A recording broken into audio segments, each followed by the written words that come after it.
assalamu alaikum warahmatullahi wabarakatuh. Musidɓe tedduɓe ndennaɓe ɗo gurna bandiraɓe ɗen ƴeewede tv ko minen garti moɗon ha joni tan comme no juruɗon ni caggal débat médecine o momin gondunoɓe ɗon e bandiraɓe meɗen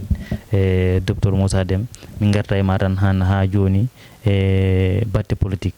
en guimmorɗen koye élection législative le 31 juillet passé holno gurduɗa élection Moussa Déme? Alhamdulillah, alhamdulillahi ala kulli hal holliri hen maturité démocratie mo gandanɗama hoorema yimɓeɓe foof bettiɓe kono bettani men kono ko sénégalais wayi noon sénégalais ne neeyi sénégalais ne andi foof sénégalais ne andi ɗo yata te kadi ne sénégalais heewani kadi ne bonnude ha ɓurta kono ne au niveau maturité mboɗo joguiɗen he démocratie yo Allah wallu en yo Allah suur en e kadi ne sénégal ko lumière e mboolem leydi ndi gandanɗama hoorema hande koye afrique woni mi wita afrique de l'ouest rek kono sénégal ne ko darorgal he afrique hande. machallah ko darogal e afrique ɗum ɗon ko leyɗele ɗe fof cetti ɗum par ce que élection o yimɓe ina par yimɓe ne cikkanno waɗa tension mais alhamdulillah nde yettinde yimɓe fof jalti gooti holno jiiraɗa élection o no yimɓe jaltiri massivement surtout les zones ɓe jeehi ɓe gootoyi massivement? alhamdulillah élection législative hande sénégal sa laari hande ko 16 millions d'habitants hande taux de votant hande walla fichier électoral hande sénégal so woni 3 millions d'habitants ɗum no wawi waso yetto massif hande massif. Ça veut dire que 16 millions hande daña ko 3 millions fichier électoral hande sénégal walla hande woɗɓe taux de votant ko 3 millions waɗi participer mi anda. Donc ça veut dire que nden no wayno sensibilisation na heddi walla enen population sénégal c'est une population vieillissant ou bien c'est une population très jeune mo yottaki âge voté walla ko population mo gandanɗama hoorema ko mawnuɗo manam on naywuɗo ha ɓen ɗon ɓen nayeɓe ɓe mbawa yaltu hande ɓe gotoya mbi dal na manque dal na manque électorat hande les taux de votant hande na manque hande e sénégal na famɗi dal c'est trop minime par rapport hande ko padannoɗen ko. machallah ino comme no mbiruɗa ni taux de participation ina manque pourtant campagne période de campagne o en jii campagne mo gandanɗuma hoorema vraiment on peut dire c'est une campagne réussite parce que ça leader aji ɗi aussi comme Mimi Touré en comme Ousmane Sonko en kallo ɓe jeehi et les zones vont sortir massivement ɓe tertoɓe ɓe haaɓe ɓenna message uji mabɓe so en gimi wono jaaɗen e ko mbiyata ko vote o ɓe garani comme no ɓe jaltirno ni e campagne ɗum ɗon c'est quel message de découragement, message de manque de maturité. Andi hande neɗɗo kam kala ko suɓete he leydi ma an aɗa hen dañi konngol te dañdema hen konngol woni immugol mbaɗoya acte citoyenneté hande woni hande hay goto suɓantako ma hay goto haalantama ko an haalanta hoorema an suɓanto hoorema an andi mo jiɗɗa o an andi mo jaaduɗa o kono so waktu suɓogol so foti ya suɓoy kono en dañi hen déception mawɗo mo gandanɗama hoorema wona ɗum ɗon padannoɗen kono neɗɗo kam wona kala ko jiɗɗa ren daña koko Allah rokkuma ko rek ƴettata ko ɗum noon woni ko heeɓi hen koye élection législative. machallah ko ɗon tan min ndewata min calmina l'honorable député woni madame Sohna Ba ha toon to Libreville mbiɗanma calmina no feewi machallah e mi arta e maɗa ha joni Moussa Déme e holno jiiruɗa élection nde votande ha paari les jours de 31 juillet o résultat ji nde puɗɗi yaltude yimɓe fof mbi no parti au pouvoir heeɓi défaite Benno Bokk Yakaar heeɓi défaite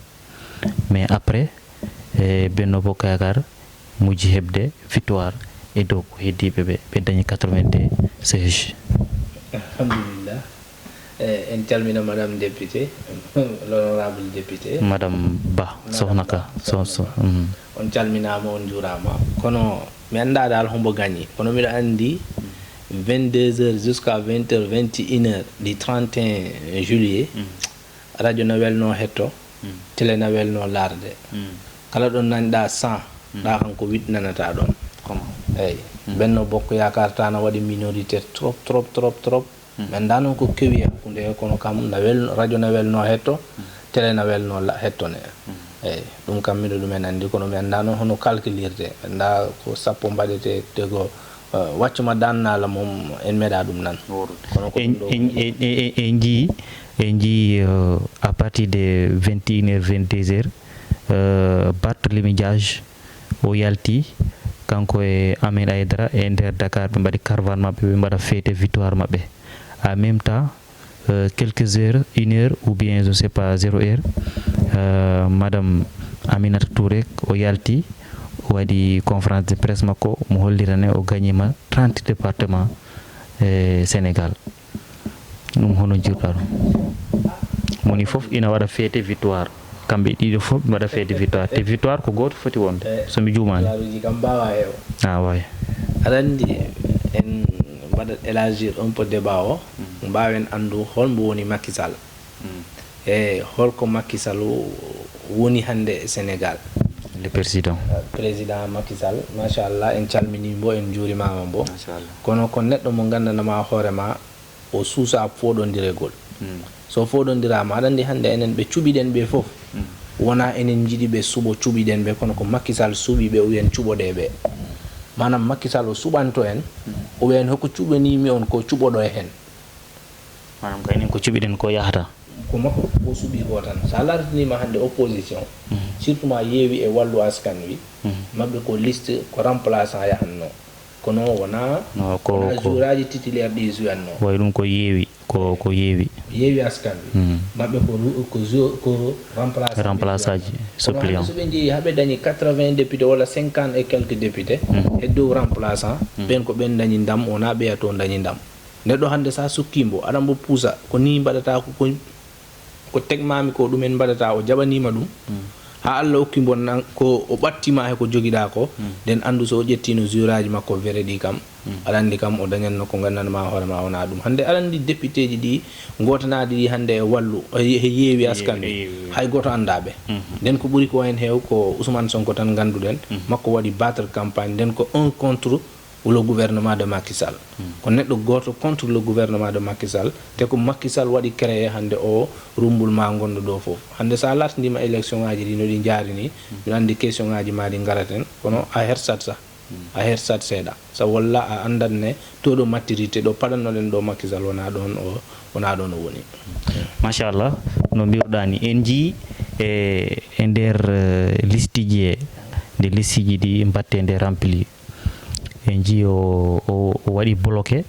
e liste nationale de yeewi askan wi ɗum addi probléme aji addi manifestation ji ha yimɓe tato mbaɗa hen arrêté e ɓe maayi comme no mbiruɗani liste titulaire o yahani mais ko liste suppléant o yeehi mais malgré liste suppléant jaaɗo quand même ɓe mbaɗi réussite totale et devant les partis au pouvoir ɗum ɗon hono mbaɗira ɗum analyse ɗum de analyse mum woni na weeɓi Macky Sall foti andude sénégalais ji ɗi ɓe gotanano hande aɗa andi sa yiɗi waɗ analyse il faut jaaha jusque jottoyoɗa he mbaɗoɓe ɓe transhumé ne jaaha to Macky Sall pour ɓeyda mbo doole deke ɓe ɓeydanani mbo doole deke ɓe ustu mbo doole hande sa laari hande Benno Bokk Yakar ko parti ji kewɗi goni toon kono hande sa wi yiɗama waɗama liste wiya o liste moƴƴani c'est ça laari déclaration Mimi Touré he parrainage d'abord wiyano kala mbo waɗani respecté parrainage liste ma moƴƴani Mimi Touré o wino min mbaɗi hamin ɓeydi sa ɓeydi a yakki a faami pour min mbaɗa rassuré min mbaɗi hamin ɓeydi sa ɓeydi a yakki nden liste makko moƴƴani nden hande so yeewi askan wi waɗama invalidé o Benno Bokk Yakar fonno waɗede ko invalidé hondoma keddiɓe jaaha joni so ɓe mbaɗi validé Benno Bokk Yakar ɓe mbaɗi validé ɓe mbaɗi to validé auto liste ɓe mbaɗi to validé invalidé auto liste addi tan hanti ko jakisi te kadi ne a meeɗa yi gila élection fuɗɗi élection ngaji kala mbawɗi won gilan ɗiɗi fuɗɗi wiye le leader charismatique de l'opposition ko mbaɗaɗo éliminé e liste mbiɗa andi kam wona liste tan hande woni ko ɓe mbawa fewnu ɓe mbawi fewnu ko kala mbaɗɓe hannde dariɓe pour yo ƴettude gouverneur yo ƴettude leydi wona liste ɓe kori waw fewnu te hannde sa laari liste ko kayit goto hen liste windete sa wona liste ji ɗiɗi ko liste goto tan nden a yiiɗi wadde invalidé tan woni ɓe gandanɗama hoorema a yiiɗa ɓe jaaha assemblée nationale rek ko ɗum tan wonno objectif o te o waɗi réussir objectif makko kono o waɗani réussir à 100% makko joni an no wiyete kadi sa ƴeewi e leader aji Benno Bokk Yakar he waɗi hewɓe ɓe gandantuma hoorema ko fiyaɓe même dans leur bureau de vote e guidoren tan e tête de liste mabɓe madame Mimi Touré ko hewɓe ɓe gandantuma ko piyaɓe nder bureau de vote mabɓe ha abbiti e mbaɗɓe ɓe transhumant gimmori toto opposition gari toto parti au pouvoir ɓe mbaɗa sanction pourtant e élection locale oɗo ɓennuɗo ko gagniɓe à 100% haɓe mbaɗi obtenir mairie mais nde ɓe mbaɗi transhumant ɓe jeeyi toto parti au pouvoir e bureau de vote mabɓe ko bureau de vote mabɓe sa ko piyaɓe hen ko wayno Bamba Falen ɗum ɗon joni ça c'est quel message mo gandantuma hoorema population ina mboɗa lancé c'est quand même un message fort hein min dal message mo gandumi o en woni maɓe ɓe tikkanani opposant ji ɗi de ɓe tikkanani mbaɗɓe ɓe transhumé de ko ɗo ɓe gabbiɗo ɗon tikkana ko Macky Sall e hoore mum tikkana so ɓe mbaɗino transhumé ɓe jeehi to hono ɓe mbitan bo o journaliste on Pape Djibril Fall haydara ɓe keɓa haydara ɓe mbattake Macky Sall dal hande sénégalais ji ɗina tolni ɗo gandandoma hoorema tega ngal ɗo leggal mbiya koko cuɓi ɗon hen o tolnima ɗo gandandoma hoorema ko ɗon Cheikh Ibrahim tolnudino he Lamine Gueye de Lamine Gueye waddata e Senghor Baye Niass o wino makko ndo keeci makko o hoolaki hen hay mbona hay goto sowna Mamadou Lamine o hoolaki hen Senghor kono koye inde o tegno ɗum anda saɗa faami oɗo ko nelaɗo innira oɗo wona nelaɗo innira o wi makko ko nelaɗo o hooli kono Macky Sall yimɓeɓe jottodima e makko ɗo gandandama hoorema hay soko ɓurɗo wat hande populaire yeehi to makko yimɓeɓe kollanno caggal wona an ɓe gañi koɗo gabbiɗa ɗo ɓe gañi koɗo gabbiɗa ɗo ɓe gañi pourtant président Macky Sall o waɗi ko gandantuma hoorema président ji kewɗi mbaɗani ɗum réussite par ce que hande so on ƴeewi e plan Sénégal émergent mo waɗi réalisé ko gandantuma hoorema aussi dans le 3 présidents ɓe gandantuma ɓe ndewi e jappere sénégalais ɓe mbaɗa ɗum réalisé mais pourquoi Macky Sall hande tolni ɗo gandantuma hoorema hande yimɓe fof presque gimmi mbino mbaɗa sanction walla ɓe gimmi ɓe jiɗatanimo holko waɗi tenir ko par ce que ko 3e mandat o walla ko affaire yamane holla jaay doole mo watta o appliqué do opposition ji parce que sénégalais kam yiiɗa yiide e moro muɗum ina holle doole alhamdulillah Macky Sall hande ko mbita ko o waɗi de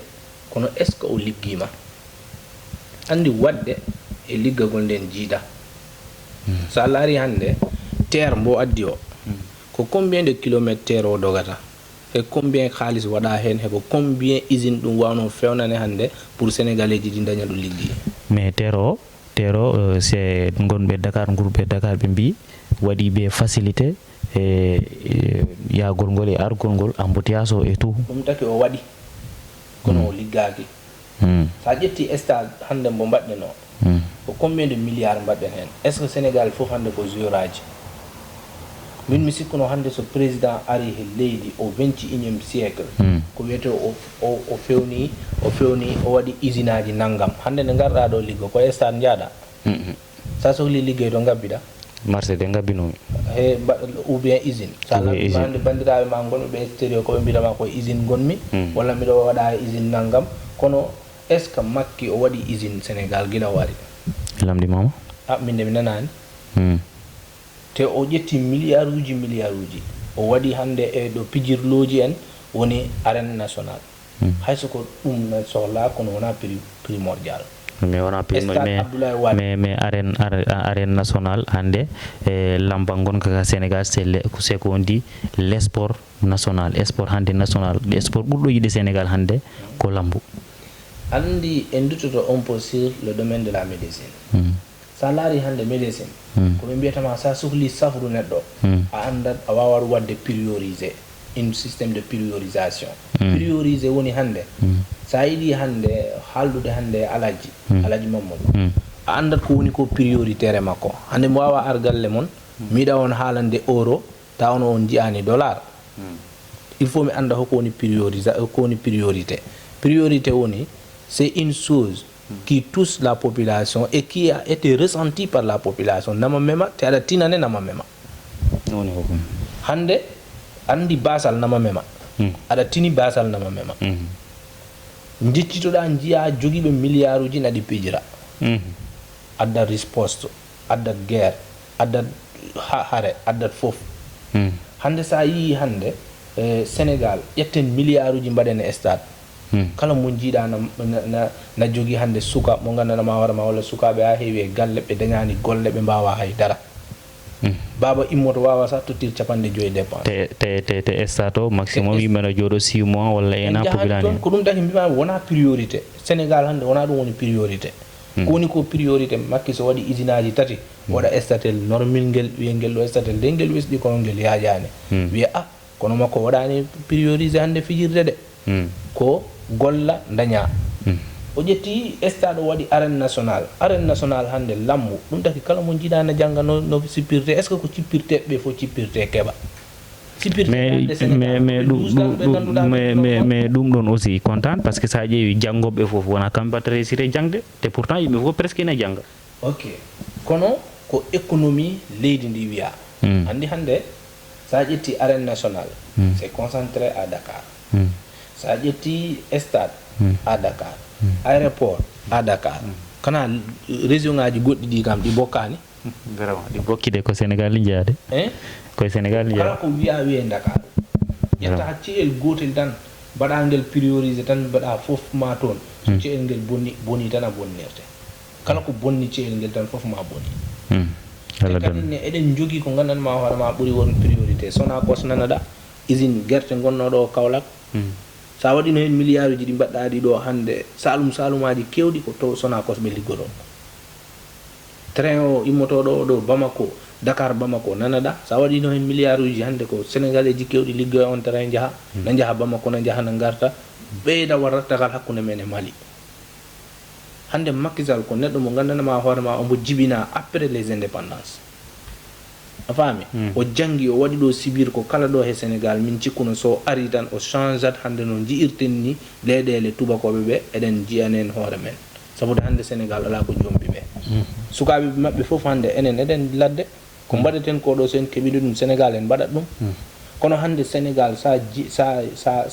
jeyaka e jeeyaɗo he gouvernement a dañata hay fus ko taki a jeyaka e leydi he aɗa jeeya e leydi he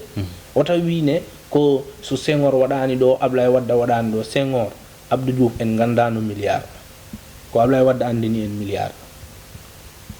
Macky Sall nde ari ko continuité tan fonno won kono makko o waɗi ko favorisé ko fotano ko wadde favorisé o waɗi échec kadi ne affaire aji makko ɗi ganduɗa ko fotani ko wadde favorisé o waɗi échec en duttoto tan wallu élection ɓennuɗo ɗo ko ɓoyani par ce que actuellement ko ɗum watta buzz au Sénégal en jii en 2017 parti au pouvoir Benno Bokk Yaakaar ɓe mbaɗi obtenir 125 ou 126 16 voilà 125 16 en 2022 waɗi obtenir ko 82 députés pardon o heeɓi majorité mais pas absolu c'est une première au Sénégal ɗum hande holko mbiyata Benno Bokk Yaakaar wonani majorité hande neɗɗo sa wi a woni majorité a wonat majorité kam ganda a woni gona à l'aise kono Benno Bokk Yaakaar wonani majorité hande sa laari 3 députés vacants woni les trois opposants ɗum ɓuri ɓe ɓatto hande ko wongol opposition ko ɓuri ɓe ɓatto fof ko wongol opposition ko ɗum wallata ɓe hande ɓe mbaɗa garde dignité maɓɓe faami nden noon Benno Bokk Yaakaar waɗani wonani majorité kay hande ko opposition woni majorité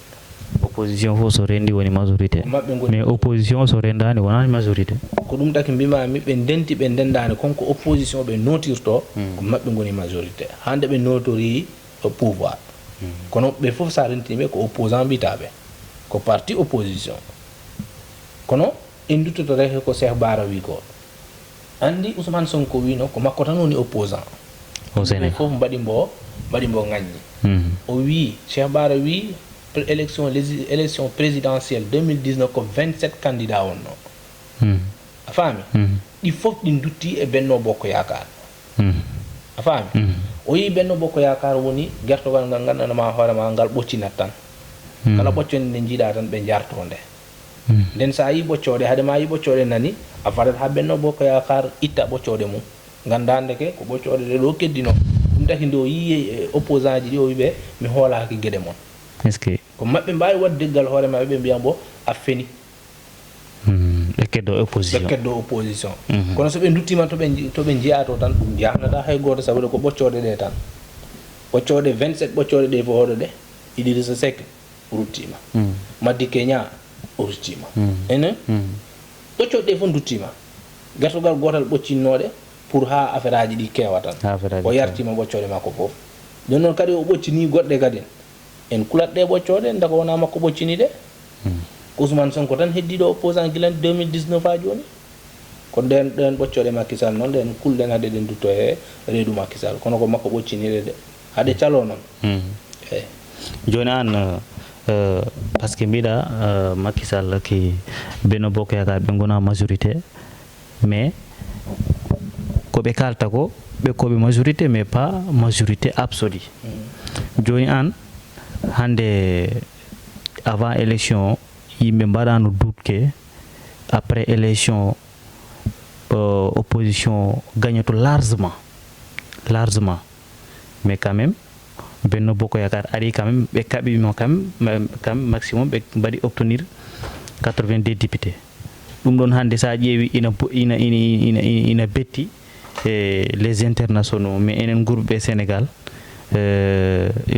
comment on appelle bettani en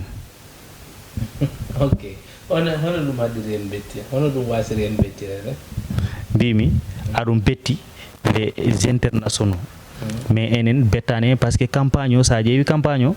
les opposants ils ont bien réussi les campagne par rapport et les partis au pouvoir aɗanji Sénégal kam ko opposant ji ɗi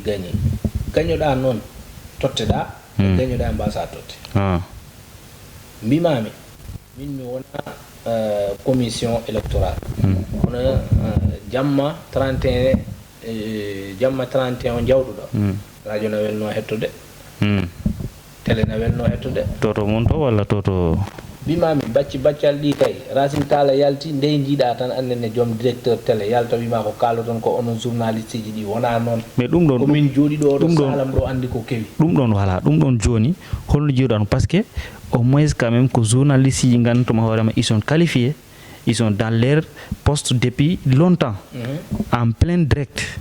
aɓe tottira information ji ɗi gandantuma hoorema ko élément ji mabɓe gonɓe ɓe partout dans le Sénégal tottirannoɗi o ara waɗa ɗum démentir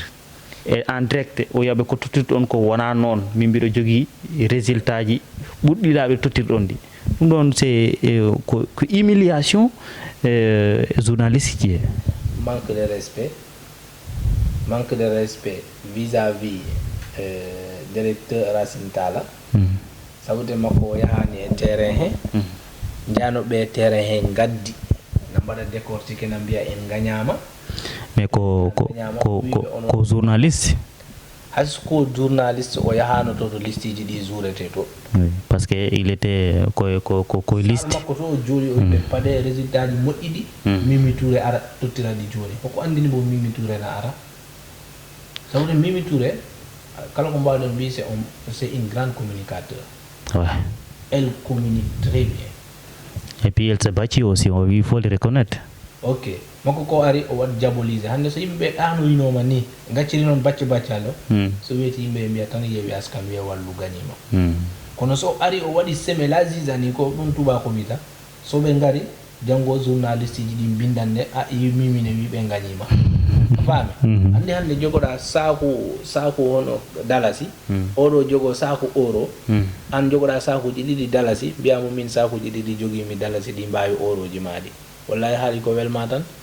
kono population Dakar ɓuri mawnu population kala ɗo ɓe jooɗi ɓe mbiya min gañima ɗo min gañima ɗo département ɗi o limi ɗi fof woni département ji ha Louga o wino ɓe gañima ndeke ko tappaɓe Louga a faami o winde kalanmi de minen gañino kono no dañno bureau de vote mo tottirano verdict min gaña nden neɗɗo hadema yaltu sa o yaltuno dal pour waɗa rasira re président te ko ɗum ɓe jinno ko ɓe jinno ko ɓe dañi ɗum te ko ɗum tan wonno objectif maɓɓe an joni hono jiruɗa e banggue Fouta toon ko wayno Podor e Matam e Ranérou ɓe mbi toon chiffre aji ɗiɓe dokkori ɗi aɗi keewi ha ɓurti opposition o yalti ɓe mbi ko mbaɗɓe transfert d'électeurs vers gimmiɓe Mauritanie ngari naati e zone Matam e Ranérou e Podor mais kamɓe parti au pouvoir ɓe jalti surtout gonɓe Podor e Matam en ɓe jalti ɓe jeddi ɗum ɓe mbi c'est pas du respect ɗum hono jiruɗa ɗum ɓe jeddi ɗum kono no ɓe jeddiri ɗum ni ene ɗum haalirani no ɓe jettiri ɗum ni na muusi sabude maɓɓe ko mbiyanmi ko wara Macky Sall makko so perti tan ko affaire ethnicisme o foodata pour o wawa en ɗum wurnu ça fait 3 ans ɓe en totta nden ñamde kono en cuwande ñaam woni affaire ethnicisme a faami affaire rébellion affaire ko kala a faami nden ɗon ñamde en cuwande wawa waddigere d' abord hande sa laari hakkunde maɓɓe e Fouta e Mauritanie wona ko gandanama hoorema neɗɗo watta ɗum inventé koko woodi population Fouta en 2019 heɓano sa 20 000 habitants hande ɓe jaha e combien de millions d'habitants combien de mille d'habitants hay soko yimɓeɓe ko ni ɓe mbaɗirta reproduction wona noon suka kam so jibinama faɗire heɓa duuɓi ɗiɗi duuɓi tati yaha duuɓi joyi yaha duuɓi sappo kono en 2019 en 2022 ko dañi ko toon ande carte électeur na dañi ko gandanama hoorema ayi so neɗɗo nama wiya ka sukuñe tawi maɗa socco ƴiye sukaɓe to aɗa timmini mataw ɗum ɗon sa kaaliɗa noon peut être o mbaɗi ɗum soupçonné walla kon oɗon ɗaminino ɗum waɗa walla kon gandunoɓe aɗum waɗa en fait transfert directeur de Fouta vers de Mauritanie vers le Fouta ɗum ɓooyi wattu wat kono wona ni e aya o Macky Sall koko waɗi jeggiɗa o koko wirti ko faɗeteno koko ɓurti te en fait sa lasndima Macky Sall mom ko toon woni fief makko te ko toon tan o wawno dañ pour e liste ji proportionnel uji ɗi wawa hen lappu no tiiɗi no en jii leader mono Pastef Ousmane Sonko nde waɗi conférence de presse o batte Fouta ɓe mbaɗi transfert de électeur walla ɗum o yalti o haali o wi hoto tooñe Foutankoɓe o wi inaɗi ko ganantuma hoorema wona Foutankoɓe mbaɗi ɗum donc hoto mbiye Fouta so mbi Fouta on tooñi Fouta waɗi ɓe ganantuma ɓe gimmima ɓe mbaɗi koɓe mbatta ko ha pare hanti so en jiiɗi wadde diabolisé wona so en jiiɗi haalde tan batte Fouta en général en tooñi Foutankoɓe kono hoto Foutankoɓe tooña non Foutankoɓe kam ala ko mbawɗen ɓe wi ala ko mbawɗen wi Foutankoɓe kono ko ɗo ɗum waɗa ɗo kam haalete tan c'est dans la région de Fouta parce que Foutankoɓe jaltiɓe mbi ɗum ɗon ko jawol non wona te sa ƴeewi mais sa ƴeewi affaire o no haalirani aussi c'est comme si yawi un peu de manquement de respect quand même non parce que no waɗirani prononcé e batte réseaux sociaux no waɗirani aussi bon min kam waɗi ko ganantuma hoorema mi yiɗum e réseaux sociaux quand même je ne suis pas trop d'accord andi réseaux sociaux ko ɓe mbita kore ko immiɗo fof joni haala kono allaara responsable aji yimɓe gonɓe ɓe responsable kaaloɓe ɓe heɓe gona ɓe responsable kaaloɓe andi neɗɗo sona haala aɗa dañi tati aɗa wawi haal ha kuma hoorema aɗa wawi haal ha taweɗa ɗo jooɗiɗa ɗo kumeɗa ɗon aɗa wawi haal noon ha mbiya kettoɗoɓe ma ɓe jeehe kono wona Foutankoɓe kalda ko localité o haalda kono sa nani localité ne ko hoɗɓe ɓe hen kalda kono hoɗɓe ɓe hen hande nde Farba wiita Ousmane Sonko so naati Fouta est ce que ko Fouta ko galle makko tan kono andi hande ko Sidi Lamine wiita ko la voix des sans voix mais est ce que ɗum ɗon wona tan kumbingol walla affaire de politique tan parce que affaire de politique au Sénégal on a vu tout kumbin nden noon nden Fouta ko gaddanaɓe électorat ji nden ko kumbingol tan neɗɗo kam oto jagguto no muusi gana muusani soko a wiyama fof muusani dal wi nden muusani tan so a wiyama no muusi jaggune no muusi tan nden ko fof ko coow ubbita ɗum ko coow uddata hono jiiruɗa avenir président de la république d'ici 2024 non jiiruɗa ɗum sona o tagga o parni neɗɗo saɗa parna doole ma na usto sese sa wi noon yaata ha cisa tan aɗa wawi yan joɓɓu bongo kono mbo andino o parni Macky Sall yimɓe fof jinnomo enen hadde en andu goɗɗo ko Macky Sall enen fof ko makko moyen nannoɗen mbaɓe minen mbaɓe no amen fof immima goɗɗo immima nden omo noon ustoto doole makko ha doole makko ɓes holno jiiruɗa e mbiyoɓe président de la république o añaka mais ko entourage makko o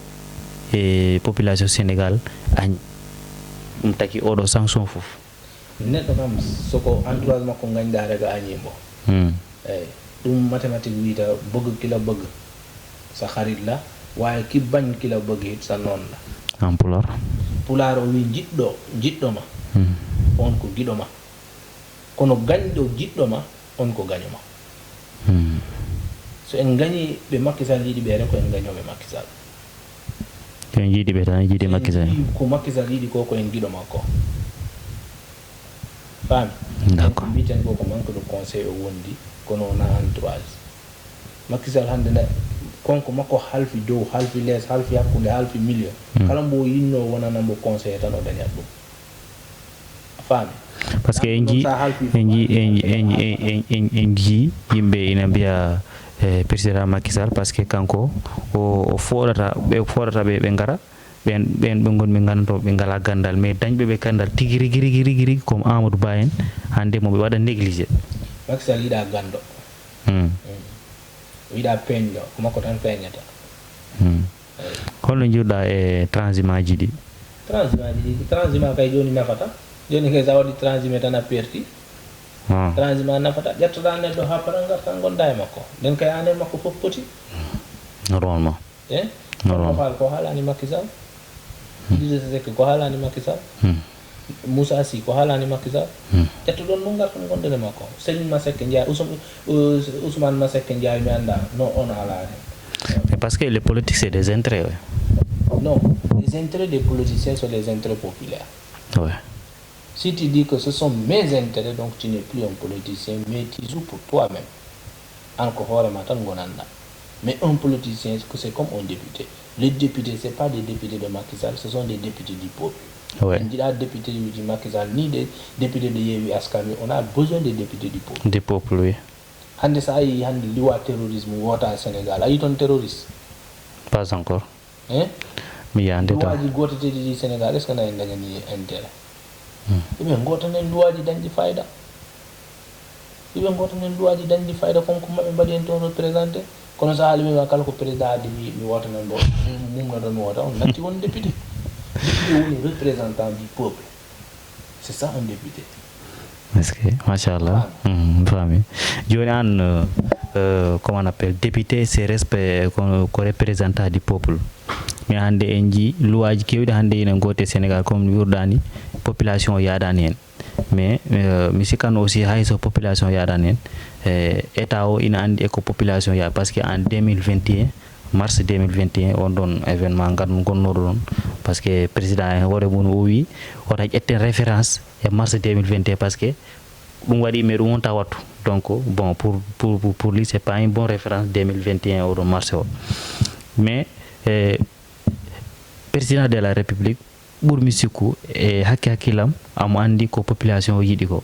mais pourquoi o votata c'est que ko population yiɗi ko mais o votata ko ɓuri ko wawde ko dow intérêt makko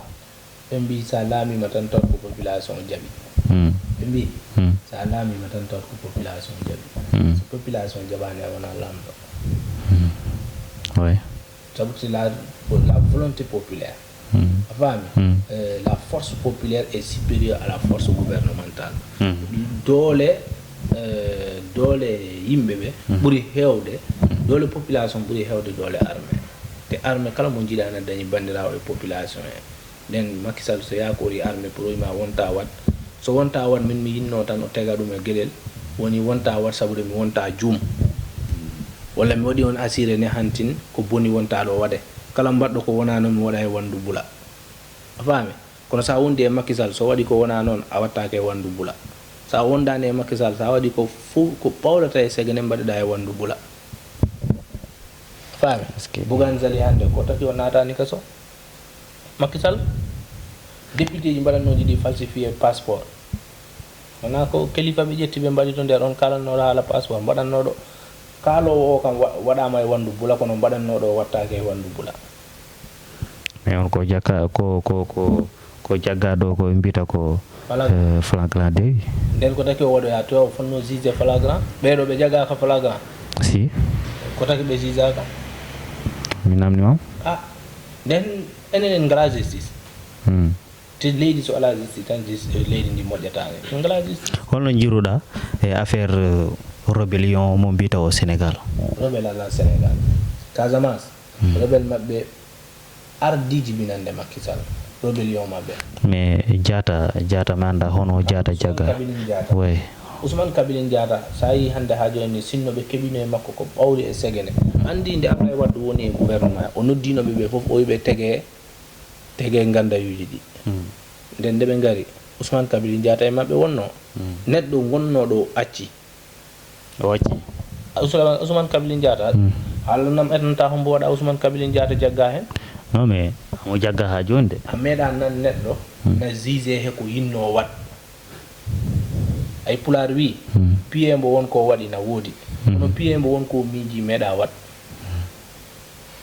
te Macky Sall ko waɗi koɗo ko piye mbo won ko miiji te ɓe ganda ko miiji piye mbo won ko waɗi ɗum kam no wowi ɗum kam ko normal kono piye mbo won ko miiji nden fayɓe piyete holno jiruɗa ko mbaɗi ko signe gouvernement Sénégal e Guinée Bissau ɓe mbiyata ɓe rébellion pour mettre à fin de ça gouvernement Sénégal hay so waɗani signé Gambie ni d'autres gouvernement Sénégal so ɗi waɗi mettre fin à cette rébellion tan waɗa ɗum mettre fin mais c'est un système politique malheureusement qui va continuer et pour toujours woni normal a foti mbo acci o yaha ngaaju makko te sa accani mbo ko population mbaɗɗoma oɗon accini mbo wimbo wima ya accu mbo a fonno accu gila aɗa dañi jaam ay neɗɗo so dañi sutura ko kañum hokki ɗum hoore mum holko woni cofel mon jiɗgu mon e fandidi e votre leader Ousmane Sonko wona makko min jiɗi ko projet mo waɗi o porté on min jiɗi pourtant il y a des personnes il y a des gens qui disent il n'est pas de projet et vous dites qu'il a le projet Ousmane Sonko hande sa latindima na famdi kaalowo tawna projet mo waɗi andi hande projet Ousmane Sonko woni o ko la libération de l'Afrique le franc CFA l'écart équité la division est équitable de toutes les ressources humaines de l'Afrique ko on projet o waɗi porté hewani mbaɗɓe porte on projet noon jottoyi ɗum taki ɓe mbima Ousmane Sonko c'est l'espoir de toute une nation c'est l'espoir de tout un continent sabude o jaɓ wadde porté projet o kono wona Ousmane Sonko na wesɗi wona Ousmane Sonko na wawi haaltake o sukka ɓurmi mbo wawa haal goni ɗo kono ko projet mbo waɗi o porté ko projet tan taki yimɓeɓe cokki mbo sa yi hande Sénégal ɓe natti wadde débat e politique e projet ɓe gandu Ousmane Sonko ɓurɓe wadde riche hande projet walla ambition politique ɗum taki ɓe gadda so fuɗɗima haal ɓe gaddanambo Adji Sarr ɓe gaddanambo hay ñande ɓe mbaɗi ɗo monté suka goɗɗo ɓe mbimbo a waɗi mbo violé a faami sabu ɓe cuusa débat économique o lamdima Mimi Touré mbaɗen débat on wimbo no ya haal doyta o e Adji Sarr est ce que ça c'est normal dans un pays de droit yo ar o jooɗoɓe mbo kala adda projet mum sénégalais jiɗi ketto ganda ndeke affaire politique wona somi falimami mi hana ɗon douce somi falima mi hokka ɗon saaku maaro ko projet gaddata yimɓe cukkuma mais Ousmane Sonko n'était pas wonano candidat il n'était pas dans la liste de Yewwi Askan Wi ɗum tahi no wiyete kadin oɗo wimo o ala droit o watta ɗumen débat makko non o wiyanimo noon de o wiyanimo ala e listede ko wi mais miɗon mbo ɗo lamɗo point ji tati nayyi so jaabima ɗi tan o ara kono hande aɗa ande Ousmane Sonko ala e liste kono ko makko waɗi battre campagne ko projet mbo waɗi o porté projet mbo waɗi o porte yo Allah aynu mbo aynana en. Ok, monsieur Deme holko woni dernier mot maɗa par ce que temps mo dokkalen ɗo gasi. Alhamdulillah miɗo yetti wa Yewende TV mi yetti on mi juurima miɗon ñagano Allah yo Allah hisnu liggey o yo Allah wallu on walla kala ɓiɗɗo julɗo walla kala mboolem mo ganduɗon he mbo on ganda ko gonɗon koye mum ne yo Allah junnu ɗum ha